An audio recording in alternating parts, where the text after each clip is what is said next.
जय हिंद साथियों, आज के इस क्लास में आप सभी का बहुत बहुत स्वागत है। तो साथियों, बिहार पुलिस सिपाही की नई भर्ती 2025 के लिए आज हमारा प्रैक्टिस सेट नंबर 14 चलेगा, जिसमें साथियों हम लोग जीके और साइंस को मिलाकर टोटल 40 सिलेक्टेड प्रश्नों को कवर करने वाले हैं, जो कि आपके एग्जाम के लिए बहुत ज़्यादा महत्वपूर्ण होगा। और जिनको भी बिहार पुलिस का बैच चाहिए, ये वाला एप्लीकेशन प्ले स्टोर से जाकर डाउनलोड कीजिए।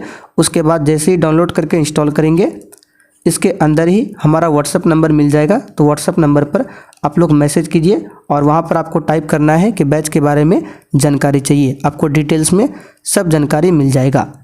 तो चलिए इसी के साथ आज के सेट को स्टार्ट करते हैं।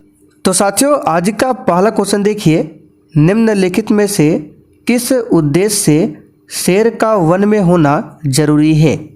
चलिए सभी ऑप्शन को ध्यान से पढ़िए और प्रत्येक स्टूडेंट को नीचे लाइव चैट में या फिर कमेंट बॉक्स में अपना अपना आंसर जरूर बताना है, जिससे कि आप सभी का प्रॉपर तरीके से रिवीजन भी हो सके। तो किस उद्देश्य से शेर का वन में होना जरूरी है, यहाँ पर इसका आंसर क्या होगा, चारागाहों को अति चराई से बचाने के लिए। ठीक है, चारागाहों को अति चराई से बचाने के लिए शेर का वन में होना जरूरी है। यहाँ पर सी ऑप्शन आपका सही जवाब है। अच्छा, यहाँ से क्वेश्चन याद रखिएगा, शेर की बात करें तो एशियाई शेर के लिए कौन सा नेशनल पार्क प्रसिद्ध है। तो याद रखिएगा, गिर नेशनल पार्क, यानी कि गिर राष्ट्रीय उद्यान जो है ये एशियाई शेर के लिए प्रसिद्ध है। और ये राष्ट्रीय उद्यान किस राज्य में है, तो गुजरात में। दूसरा क्वेश्चन देखिए, दामोदर नदी को बंगाल का शोक कहा जाता है, क्यों। अच्छा, बिहार का शोक तो आप सभी जानते हैं, कोसी नदी को कहा जाता है, लेकिन दामोदर नदी को बंगाल का शोक कहा जाता है, क्यों, आपको बताना है। तो यहाँ पर इसका सही जवाब है, इसमें प्रायः तबाही मचाने वाली बाढ़ आती है, इसलिए दामोदर नदी को बंगाल का शोक कहते हैं। दामोदर नदी की बात करें, ये कहाँ से निकलता है, इसका उद्गम कहाँ है, तो छोटा नागपुर का पठार। अगर आपसे पूछे दामोदर नदी का उद्गम स्थल कहाँ पर है, तो छोटा नागपुर का पठार। चलिए तीसरा क्वेश्चन देखिए, भारत का निम्नलिखित में से कौन सा तट प्रचंड उष्णकटिबंधीय चक्रवातों से सर्वाधिक दुष्प्रभावित है। चलिए क्वेश्चन नंबर 3 के लिए आप लोग आंसर बताइए। तो देखिए, जैसे भारत का नीचे साइड का मैप है, तो बोला गया कौन सा तट, तो ये आपका हो गया पश्चिमी तट, ये हो गया पूर्वी तट। तो इसमें से कौन सा तट प्रचंड उष्णकटिबंधीय चक्रवातों से सर्वाधिक दुष्प्रभावित रहता है। तो भारत का जो पूर्वी तटीय इलाका है, यहाँ से लेके यहाँ तक, इसमें कौन कौन सा राज्य आता है, तो आंध्र प्रदेश आ जाता है। ठीक है, आंध्र प्रदेश, यहाँ पे तमिलनाडु, फिर ऊपर आंध्र प्रदेश, उड़ीसा। तो ये क्षेत्र जो है उष्णकटिबंधीय चक्रवातों से सर्वाधिक प्रभावित होते हैं। तो यहाँ पर इसका सही जवाब है आंध्र प्रदेश। ऑप्शन में देखिए दिया हुआ है आंध्र प्रदेश। बाकी मालाबार तट, कोंकण तट, गुजरात, ये सभी पश्चिमी साइड का ये सब तट है। तो आंसर यहाँ पे क्या हो जाएगा, आंध्र प्रदेश। अच्छा, यहाँ से अगर आपसे पूछे कि ये जो उष्णकटिबंधीय चक्रवात है ये होता क्या है, तो देखिए जैसे कि ये पूरा वर्ल्ड का मैप है। ठीक है, ये आपका हो गया 23.5 डिग्री उत्तर में कर्क रेखा, ये बीच में भूमध्य रेखा, और 23.5 डिग्री ये दक्षिण में क्या है, साउथ रेखा। तो इस कर्क रेखा और इस मकर रेखा के बीच में जो भी चक्रवात उत्पन्न होते हैं उसी को कहा जाता है उष्णकटिबंधीय चक्रवात। ठीक है, तो ये आपको ध्यान रखना है। अगला क्वेश्चन देखिए, भारत में सबसे पहला कॉटन मिल यानी कि कपड़े का मिल निम्नलिखित में से किस शहर में स्थापित किया गया था। चलिए, बहुत ही शानदार क्वेश्चन है, बताइए इसका आंसर क्या होगा। भारत में सबसे पहला कॉटन मिल यानी कि कपड़े का मिल किस शहर में स्थापित किया गया था। तो देखिए, कॉटन मिल स्थापित करने का पहला प्रयास हुआ था 1818 में, कहाँ पर, कलकत्ता में, लेकिन ये असफल रहा था। तो बाद में फिर 1854 में, ये हम आपको बता चुके ज्योग्राफी क्लास में, बाद में फिर 1854 में बम्बई में सूती कपड़े मिल की स्थापना की जाती है, किसके द्वारा, कावज़ी डावर के द्वारा। नाम याद रखिएगा, कावसजी डावर के द्वारा 1854 में बम्बई में कपड़े का मिल की स्थापना की जाती है। तो यहाँ पर बी ऑप्शन आपका सही है। और साथियों ये जो भी हम आपको बता रहे हैं ये पूरा आपको लिखकर दे देंगे नोट्स के रूप में, बस यहाँ पर आप लोग केवल क्वेश्चन को ध्यान से सुनिए।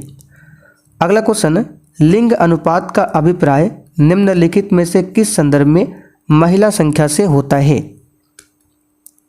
चलिए क्वेश्चन 5 के लिए बताइए। केवल यहाँ पर आपको क्वेश्चन को सही से पढ़ना है और जो भी एक्स्ट्रा फैक्ट बताएंगे ध्यान से सुनना है, आपको लिखने की ज़रूरत नहीं है, ये सब कुछ आपको लिखा हुआ मिल जाएगा बिहार पुलिस के बैच में। जिनको भी बैच ज्वाइन करना है क्लास के लास्ट तक बने रहिए, वहाँ पर आपको बैच के बारे में बताएंगे कैसे ज्वाइन करना है। तो यहाँ पर इस क्वेश्चन का आंसर क्या हो जाएगा, सिंपल सा क्वेश्चन है, इसका आंसर होगा प्रति 1000 पुरुषों पर महिलाओं की संख्या, इसी को बोला जाता है लिंगानुपात। और भारत में सबसे अधिक लिंगानुपात वाला राज्य पूछे तो केरल है और सबसे कम पूछे हरियाणा। कुम्हारिया नामक प्रस्तावित न्यूक्लियर पावर प्लांट किस राज्य से संबंधित है। आंसर है हरियाणा। कहाँ पर हो जाएगा, हरियाणा। विषुव शब्द किसका द्योतक है, यानी कि विषुव शब्द का मतलब क्या है। चलिए क्वेश्चन नंबर 7 के लिए आंसर बताइए। देखिए आपको 2 डेट याद रखना है, यानी कि 2 तारीख याद रखना है, एक 21 मार्च और दूसरा 23 सितंबर। ठीक है, तो 21 मार्च एवं 23 सितंबर को सूर्य जो है विषुवत रेखा पर लंबवत चमकता है। अब विषुवत रेखा क्या है, तो भूमध्य रेखा को ही विषुवत रेखा बोला जाता है। ठीक है, इसी को 0 डिग्री अक्षांश रेखा, भूमध्य रेखा और विषुवत रेखा कहा जाता है। तो 21 मार्च और 23 सितंबर को इस भूमध्य रेखा पर सूर्य जो है लंबवत चमकता है और इस स्थिति में सभी जगह दिन एवं रात बराबर होते हैं। ठीक है, तो इन दोनों स्थितियों को विषुव कहा जाता है। तो यहाँ पर आंसर क्या हो जाएगा, जब दिन और रात बराबर होते हैं, यानी कि कहने का मतलब जब दिन और रात बराबर होते हैं तो इस स्थिति को विषुव कहा जाता है। और ये स्थिति कब होता है, 21 मार्च और 23 सितंबर को। इस दिन क्या होता है, सूर्य जो है विषुवत रेखा पर लंबवत चमकता है। आगे देखिए, सेल का कायांतरण निम्न में से किस सेल में होता है। तो इसका सही जवाब क्या होगा, स्लेट। सेल का कायांतरण जो है स्लेट से होता है, डी ऑप्शन सही है। आगे देखिए, चीनी सागर के उष्णकटिबंधीय चक्रवातों को निम्नलिखित में से क्या कहा जाता है। चलिए बताइए क्वेश्चन 9 के लिए आंसर क्या होगा। तो चीन सागर के उष्णकटिबंधीय चक्रवातों को टाइफून कहते हैं। क्या कहते हैं, टाइफून। अगला क्वेश्चन, संसार का सबसे गहरा महासागर कौन सा है।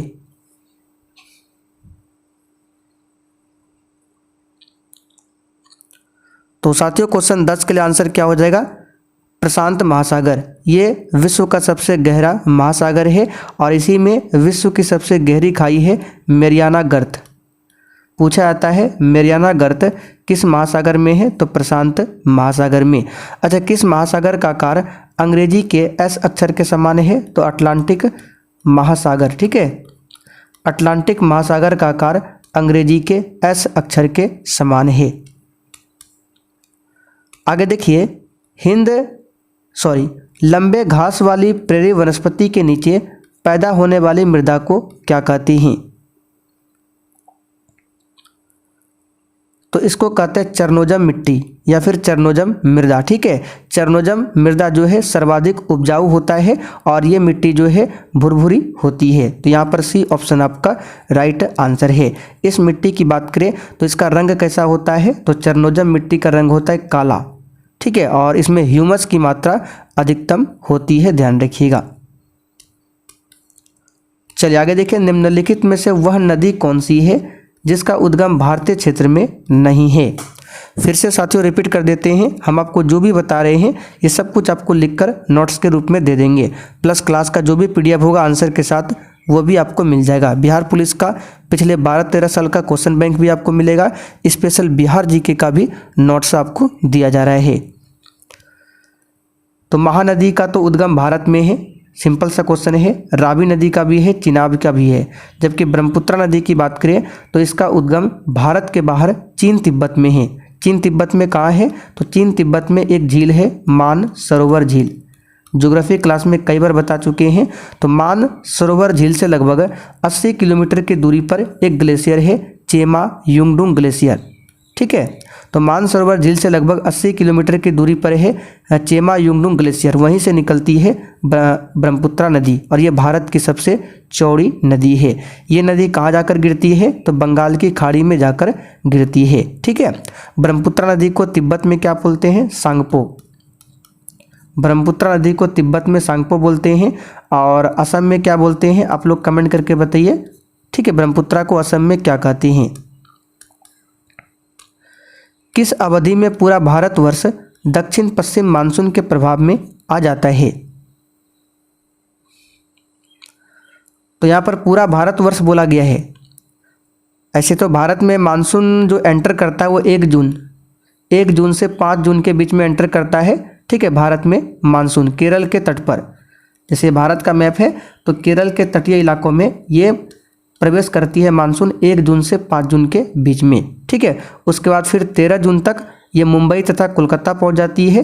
फिर 15 से लेकर 20 जून तक ये संपूर्ण भारत में प्रभावित हो जाती है। तो क्या होगा यहाँ पर आंसर आपका? 10 से लेकर 20 जून आंसर कर सकते हैं। ठीक है, बी ऑप्शन यहाँ पर आपका सही जवाब है, 10 से लेकर 20। 30 तो होगा नहीं, 1 से 10 भी नहीं होगा, ये भी नहीं होगा। तो इतना आपको याद रखना है, भारत में मानसून जो प्रवेश करती है वो 1 से 5 जून तक। ठीक है, उसके बाद फिर 13 जून तक लगभग ये मुंबई कोलकाता पहुंच जाता है और 15 से 20 जून तक पूरे भारत में। तो इस हिसाब से 10 से 20 आप लोग आंसर कर सकते हैं। राज्यसभा को भंग करने में निम्नलिखित में से कौन सक्षम है? चलिए इसका आंसर देखते हैं कितने बच्चे सही कर पाते हैं। तो यहाँ पर इस क्वेश्चन का आंसर क्या होगा? सही जवाब है डी ऑप्शन, उपर्युक्त में से कोई नहीं। राज्यसभा जो है ये अस्थायी सदन है, इसे कभी भी भंग नहीं किया जा सकता है। तो आंसर क्या होगा? इनमें से कोई नहीं। राज्यसभा का सदस्य बनने के लिए मिनिमम उम्र 30 वर्ष होना चाहिए। राज्यसभा के सदस्यों का कार्यकाल 6 वर्षों तक होता है। कितने वर्षों तक होता है? 6 वर्षों तक। और राज्यसभा में जो सदस्य होते हैं प्रत्येक 2 वर्ष, राज्यसभा में जो भी सदस्य होते हैं प्रत्येक 2 वर्ष के अंतराल पर 1/3 सदस्य जो है वो सेवा निवृत्त हो जाते हैं और 1/3 सदस्य नए भरे जाते हैं। ठीक है, तो सदस्यों का कार्यकाल 6 वर्षों का होता है, लेकिन राज्यसभा का कार्यकाल नहीं होता है, इसलिए यह भंग नहीं होता है। लोकसभा भंग हो सकता है लेकिन राज्यसभा भंग नहीं हो सकता है। चलिए आगे देखिए, निम्नलिखित में से कौन यह तय करता है कि कोई विशेष विधेयक धन विधेयक है या नहीं? ये सब क्वेश्चन पूरा डिटेल्स में पॉलिटी क्लास में चर्चा कर चुके हैं। अगर आपने नहीं देखा है तो सब क्लास वहाँ पर एप्लीकेशन पर धरा हुआ है, जाकर आप लोग देख सकते हैं। और भी क्लास होना बाकी है पॉलिटी में, क्लास का PDF, क्लास का नोट, सारा कुछ मिलेगा। तो इसका आंसर हो जाएगा लोकसभा का अध्यक्ष। ठीक है, कोई विधेयक धन विधेयक है या नहीं इसका निर्णय कौन लेता है? तो लोकसभा का अध्यक्ष लेता है, ध्यान रखिएगा। धन विधेयक के बारे में आर्टिकल 110 में बताया गया है। और वित्त विधेयक की बात करें तो आप लोग कमेंट करके बताइए वित्त विधेयक के बारे में किस आर्टिकल में बताया गया है। अच्छा, धन विधेयक को कहाँ पर प्रस्तुत किया जाता है? तो याद रखिएगा केवल लोकसभा में। जो भी बता रहे ध्यान से सुनिएगा। अगर आपसे पूछे कि धन विधेयक को कहाँ पर पेश किया जा सकता है तो केवल लोकसभा में। और धन विधेयक को राष्ट्रपति पुनः विचार के लिए लौटा नहीं सकती है, इस बात को भी ध्यान रखिएगा। और ऐसा क्यों, ये कारण भी हम पॉलिटी क्लास में बता चुके हैं। क्योंकि धन विधेयक को जो लोकसभा में पेश किया जाता है वो राष्ट्रपति के पूर्व सहमति से, इसलिए राष्ट्रपति जो है पुनः विचार के लिए इसको लौटा नहीं सकता है, ध्यान रखिएगा। चलिए आगे बढ़ते हैं। निम्नलिखित में से उच्च न्यायालय या फिर उच्चतम न्यायालय का वह रिट या फिर आदेश कौन सा है जो किसी प्राधिकार को रद्द करने के लिए दिया जाता है? तो सुप्रीम कोर्ट जो है आर्टिकल 32 के तहत 5 प्रकार के रिट को जारी कर सकता है, जिसमें से पहला रिट आता है बंदी प्रत्यक्षीकरण। ठीक है, जिसको बोलते हैं हैबियस कॉर्पस। दूसरा कौन सा रिट आता है? दूसरा आता है परमादेश, जिसको इंग्लिश में बोलते हैं मैंडमस। ठीक है, परमादेश यहाँ पे देखिए ए ऑप्शन में दिया है मैंडमस। तीसरा रिट आता है प्रतिषेध, ठीक है। चौथा आता है उत्प्रेषण और पांचवा आता है अधिकार परीक्षा। तो पांचों में से कौन सा है जो किसी प्राधिकार को रद्द करने के लिए लिया जाता है? तो ये है आपका अधिकार परीक्षा रिट। सी ऑप्शन यहाँ पर आपका सही जवाब है, जिसको बोलते हैं को वारंट, ठीक है। यहाँ पर सी ऑप्शन राइट है। मुख्यमंत्री की नियुक्ति की जाती है, ये भी हम आपको बहुत ही डिटेल्स में बता चुके हैं। मुख्यमंत्री की नियुक्ति कैसे होता है? देखिए, मुख्यमंत्री का कभी भी चुनाव नहीं होता है, मुख्यमंत्री की नियुक्ति की जाती है राज्यपाल के द्वारा।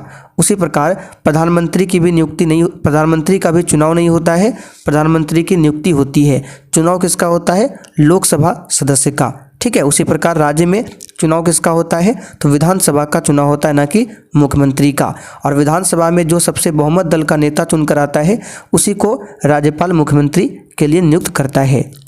तो मुख्यमंत्री की नियुक्ति जो है राज्यपाल के द्वारा की जाती है। यहाँ पर ए ऑप्शन राइट है। राष्ट्रीय राजनीतिक दल वह होता है जिसने, यहाँ पे देखिए कुल मतों का, इसको सही कर लीजिए, जिसने कुल मतों का 6% प्राप्त कर लिया हो। किस में बताइए? तो राजनीतिक दल को लोकसभा चुनाव या फिर विधानसभा चुनाव में 4 या अधिक राज्यों में कुल वैध मतों का कम से कम 6% मत प्राप्त होना चाहिए। तो राष्ट्रीय राजनीतिक दल वह होता है जिसने कुल मतों का 6% प्राप्त कर लिया हो। किसमें? तो याद रखिएगा 4 या अधिक राज्यों में, ठीक है। 4 राज्य या फिर 4 से अधिक राज्यों में अगर कुल मतों का 6% मत प्राप्त कर लिया होता है तो राष्ट्रीय राजनीतिक दल माना जाता है। तो आंसर यहाँ पर क्या होगा? C option. ये पहले भी बता चुके हैं। निम्नलिखित भारतीय राज्यों में से त्रिस्तरीय पंचायती राज प्रणाली सबसे पहले किसने अपनाई थी? और देखिए, जिनको भी पॉलिटी समझ में नहीं आ रहा है, सबसे पहले आप लोग स्पेशल पॉलिटी क्लास को कीजिए, जो कि आपको बैच में मिल जाएगा क्लास 1 से। टोटल 20 से 21 क्लास हो चुका है, आप उसको कीजिए। तो सिंपल सा क्वेश्चन है, पंचायती राज प्रणाली को लागू करने वाला प्रथम राज्य है राजस्थान, ठीक है। दूसरा कौन है? आंध्र प्रदेश। अच्छा, राजस्थान में कहाँ से स्टार्ट हुआ था? तो राजस्थान के नागौर से पंचायती राज की शुरुआत होती है 2 अक्टूबर 1959 से। किसके नेतृत्व में? तो प्रधानमंत्री पंडित जवाहरलाल नेहरू के नेतृत्व में। तो सी ऑप्शन यहाँ पर आपका राइट है। अच्छा, त्रिस्तरीय पंचायती राज को किसने दिया था? बलवंत राय मेहता समिति। और बलवंत राय मेहता समिति का गठन पूछा जाता है, जो कि 1957 में हुआ था। भारतीय संविधान का कौन सा अनुच्छेद पंचायती राज स्थापित करने का उपबंध करता है? पंचायती राज से भी बहुत सारे क्वेश्चन बनते हैं, इसके लिए हमने नोट्स आपको बना दिया है, पढ़ सकते हैं। इसके लिए क्लास भी डिटेल्स में बता दिए हैं। तो इसका आंसर है अनुच्छेद 40, ठीक है, अनुच्छेद 40। भारत का पहला उप प्रधानमंत्री कौन था? तो ये सब तो नॉर्मल क्वेश्चन है। सरदार वल्लभ भाई पटेल भारत के पहले उप प्रधानमंत्री थे। देखिए, उप प्रधानमंत्री पद की बात करें तो संविधान में संवैधानिक मान्यता प्राप्त नहीं है उप प्रधानमंत्री को, तो ये आपको ध्यान रखना है। तो वल्लभ भाई पटेल प्रथम थे। वल्लभ भाई पटेल के बाद कौन बने थे? मोरारजी देसाई, ठीक है। और मोरारजी देसाई के बाद श्री जगजीवन राम बने थे। फिर जगजीवन राम के बाद चौधरी चरण सिंह, ये सभी थे। तो आपको केवल पहला याद रखना है, दूसरा याद रखना है और तीसरा। पहला वल्लभ भाई पटेल, दूसरे मोरारजी देसाई, तीसरे जगजीवन राम। भारतीय संविधान की प्रस्तावना में निम्नलिखित में से किसका उल्लेख नहीं किया गया है? साथियों, क्लास खत्म होने के बाद इसका पूरा पीडीएफ आपको आंसर के साथ दिया जाएगा एप्लीकेशन पर, और कल वाला जो पीडीएफ था वो भी आज आपका अपलोड हो जाएगा। तो किसका उल्लेख नहीं है? तो इसका आंसर क्या होगा? वयस्क मताधिकार। भारतीय संविधान की प्रस्तावना में वयस्क मताधिकार का उल्लेख नहीं है। इसका उल्लेख आर्टिकल 326 में है, ना कि प्रस्तावना में। तो सी ऑप्शन यहाँ पर आपका सही है। बाकी न्याय, भ्रातृत्व, स्थिति की समानता, ये सभी है। अच्छा, मताधिकार की बात करें तो मतदान के लिए पहले उम्र था 21 वर्ष, बाद में घटाकर किया गया 18 वर्ष। तो ये कब किया गया पूछा जाता है डेट? तो 1989 में। इसके लिए कौन सा संशोधन हुआ था? तो 61वां संशोधन हुआ था 1989 में। इसी के तहत उम्र को घटाकर 21 वर्ष से 18 वर्ष किया गया था। भारतीय संविधान के मौलिक अधिकारों के अंतर्गत इनमें से क्या सम्मिलित नहीं है? तो मौलिक अधिकार को अमेरिका से लिया गया है। वर्तमान में 6 मौलिक अधिकार है और कौन कौन सा है ये सब डिटेल्स में बता चुके हैं। पहले था 7, कौन सा हटाया गया है? तो संपत्ति के मौलिक अधिकार को हटाकर अब उसे कानूनी अधिकार बना दिया गया है और आर्टिकल 300A में रखा गया है संपत्ति के अधिकार को। तो इस प्रकार से 6 मौलिक अधिकार है जिसको आर्टिकल 12 से लेकर 35 तक में बताया गया है और भाग 3 में। तो भाषण की स्वतंत्रता का अधिकार ये तो है, विधि के समक्ष समता का अधिकार ये भी है, संवैधानिक उपचार का अधिकार आर्टिकल 32 ये भी है, जबकि बराबर काम के लिए बराबर वेतन का अधिकार ये मौलिक अधिकार नहीं है। तो डी ऑप्शन यहाँ पर आपका सही जवाब है, ध्यान रखिएगा। अच्छा, भाषण की स्वतंत्रता का अधिकार ये है आर्टिकल 19, विधि के समक्ष समता का अधिकार ये है आर्टिकल 14 और ये है 32। ठीक है, बाकी ये मौलिक अधिकार नहीं है। अनुच्छेद 352 के अंतर्गत लागू आपातकाल स्थिति के दौरान निम्न में से कौन से संवैधानिक उपबंध निलंबित रहते हैं?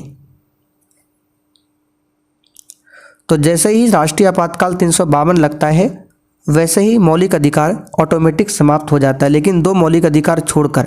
ठीक है, आर्टिकल 20 और आर्टिकल 21। आर्टिकल 20 और आर्टिकल 21 ये 2 आर्टिकल को छोड़कर जितने भी मौलिक अधिकार के राइट्स है वो ऑटोमेटिक ही समाप्त हो जाते हैं आपातकाल की स्थिति में। तो 20 और 21 क्या है? जीवन जीने का अधिकार। तो बोला गया है 352 के अंतर्गत अगर आपातकाल लागू हो जाता है तो निम्न में से कौन सा संवैधानिक उपबंध खत्म हो जाता है? ठीक है, समाप्त हो जाता है। तो ये है मूल अधिकार। जब तक आपातकाल रहेगा मूल अधिकार समाप्त हो जाता है, केवल 20 और 21 को छोड़कर। ये सब बता चुके हैं। जिन्होंने पॉलिटी शुरुआत से किया है बिल्कुल आराम से आंसर कर पा रहे होंगे। निम्न श्रेणियों में से किसके विधेयक केवल लोकसभा में ही प्रारंभ किए जा सकते हैं? चलिए क्वेश्चन 25 के लिए आप लोग आंसर कीजिए।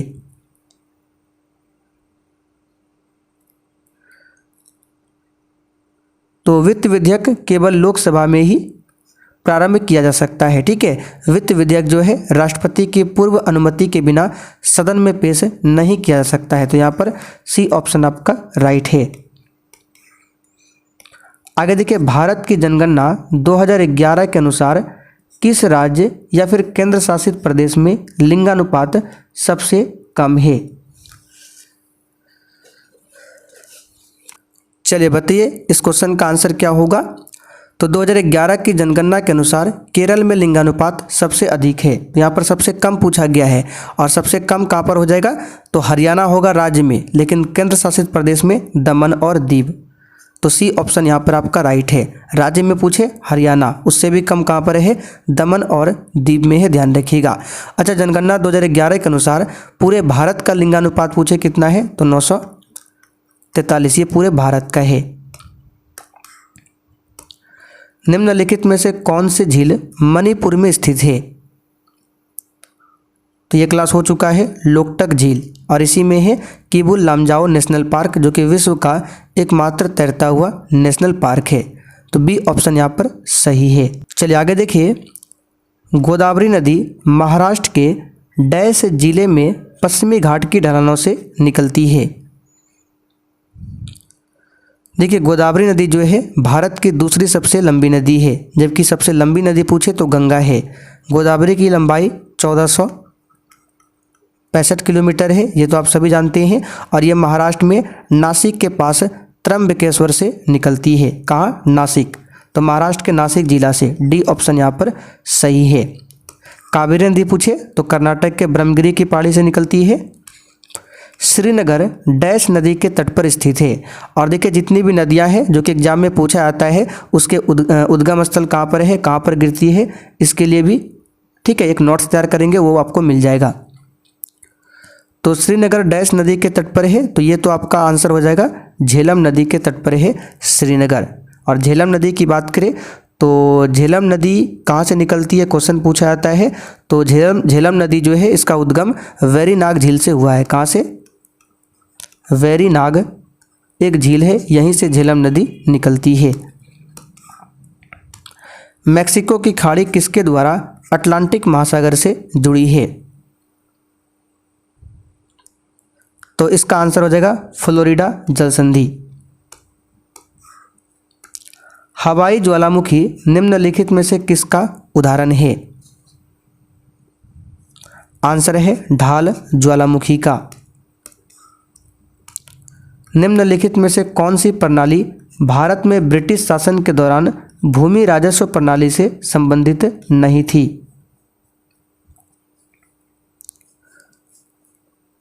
तो देखिए, अंग्रेजों ने भारत में तीन प्रकार के भू राजस्व पद्धति को अपनाया था। जमींदारी था, ठीक है, जो कि ऑप्शन ए में है। रैयतवाड़ी भी था और महलवाड़ी था, जबकि दस्तक नहीं था। ठीक है, ये आपने पढ़ा होगा। जमींदारी जिसको अस्थाई बंदोबस्त कहते हैं, महलवाड़ी और रैयतवाड़ी, दस्तक प्रणाली नहीं था। निम्नलिखित में से कौन सा दूसरा प्रांत था जिसने सहायक संधि को स्वीकार किया था? सहायक संधि जो है ये भारतीय उपमहाद्वीप में लॉर्ड वेलेस्ली ने भारत में अंग्रेज राज्य के विस्तार के लिए किया था। किसने सहायक संधि को किया था? तो लॉर्ड वेलेस्ली। और सहायक संधि को स्वीकार करने वाला प्रथम राज्य की बात करें तो आपका हो जाएगा हैदराबाद, जो कि 1798 में इसने स्वीकार किया था। तो दूसरा पूछा जा रहा है, दूसरा हो जाएगा मैसूर। देख सकते हैं बी ऑप्शन में दिया हुआ है। मैसूर ने 1799 में स्वीकार किया था, जबकि हैदराबाद ने 1798 में और मैसूर ने 1799 में। तो दूसरा कौन हो जाएगा? मैसूर। पहला पूछे तो हैदराबाद। मेरठ छावनी में 1857 के सैनिक विद्रोह की शुरुआत कब हुई थी? ये तो सिंपल सा क्वेश्चन है, 10 मई 1857 से। महात्मा गांधी के किस अमेरिकी जीवन लेखक ने लिखा था कि असहयोग भारत और गांधी जी के जीवन में एक युग का नाम बन गया? तो यह है लुई फिशर। याद रखिएगा, इंपॉर्टेंट क्वेश्चन है। भारत के पहले प्रधानमंत्री पंडित जवाहरलाल नेहरू ने 14 अगस्त 1947 की मध्य रात्रि को नियति से वादा यानी कि ट्रिस्ट विद डेस्टिनी शीर्षक भाषण कहाँ से दिया था? जो भाषण दिया गया था मध्य रात्रि को, उसका शीर्षक क्या था? नियति से वादा यानी कि ट्रस्ट विद डेस्टिनी।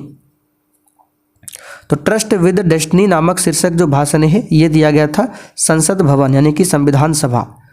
तो सी ऑप्शन आपका सही जवाब है। कब दिया गया था, कहाँ दिया गया था? तो संसद में दिया गया था। और इस भाषण को 20वीं सदी के महानतम भाषणों में से एक माना जाता है। पंडित जवाहरलाल नेहरू की पुस्तक याद रखिएगा, the discovery of India, Hindi में भारत की खोज। ठीक है। 1946 की अंतरिम सरकार में कार्यकारी परिषद के उपाध्यक्ष कौन थे? तो 1946 में अंतरिम सरकार का जो गठन हुआ था उसमें 14 सदस्य था। तो यहाँ पर कार्यकारी परिषद का उपाध्यक्ष पूछा गया, इसका आंसर होगा जवाहरलाल नेहरू। डी ऑप्शन यहाँ पर आपका सही जवाब है। अच्छा, अंतरिम सरकार का जो गठन हुआ था उसमें रक्षा मंत्री कौन बना था? तो सरदार बलदेव सिंह प्रथम रक्षा मंत्री बने थे, सरदार बलदेव सिंह। ठीक है। खाद्य एवं कृषि मंत्री कौन थे? तो डॉक्टर राजेंद्र प्रसाद थे खाद्य एवं कृषि मंत्री। पूछा जाता है गृह एवं सूचना मंत्री कौन थे? सरदार वल्लभ भाई पटेल। अंग्रेजों द्वारा भारतीयों को 1947 में सत्ता हस्तांतरित किए जाने के समय कांग्रेस अध्यक्ष कौन था? तो ये क्वेश्चन कई बार करा चुके हैं। इसका आंसर क्या हो जाएगा? जेबी कृपलानी। रामायण के रचयिता वाल्मीकि का आश्रम निम्नलिखित में से कहाँ स्थित था? तो इसको डायरेक्ट याद रखिएगा, आंसर है ब्रह्मवर्त। बी ऑप्शन आपका सही जवाब है। कहाँ पर स्थित है? तो ब्रह्मवर्त। बी ऑप्शन यहाँ से सही हो जाएगा। तो रामायण के रचयिता कौन है? वाल्मीकि। रामचरितमानस के लेखक पूछे तो गोस्वामी तुलसीदास। ठीक है। तो चलिए आज के लिए इतना ही। अब जिनको भी बिहार पुलिस का बैच को ज्वाइन करना है, आइए आपको बता देते हैं किस प्रकार से ज्वाइन करना है। बाकी क्लास में जो भी एक्स्ट्रा क्वेश्चन बताए हैं ये सब कुछ आपको नोट्स के रूप में लिखा हुआ मिलेगा। बैच को ज्वाइन करने के लिए प्ले स्टोर पर जाकर इस वाले एप्लीकेशन को डाउनलोड करना है या फिर इसका लिंक डिस्क्रिप्शन बॉक्स में आपको मिल जाएगा। उसके बाद आपको ऑल कोर्स पर क्लिक करना है, फिर ऊपर ही आपको बिहार पुलिस का बैच मिल जाएगा। यहाँ पर बाय नाउ करके इस बैच को ले सकते हैं। और किसी भी प्रकार की समस्या हो या बैच के बारे में जानना हो तो जैसे ही एप्लीकेशन को इंस्टॉल करेंगे इसके अंदर ऊपर ही हमारा व्हाट्सएप नंबर यहाँ पर शो होगा, तो डायरेक्ट मैसेज कीजिए, आपको जानकारी मिल जाएगा।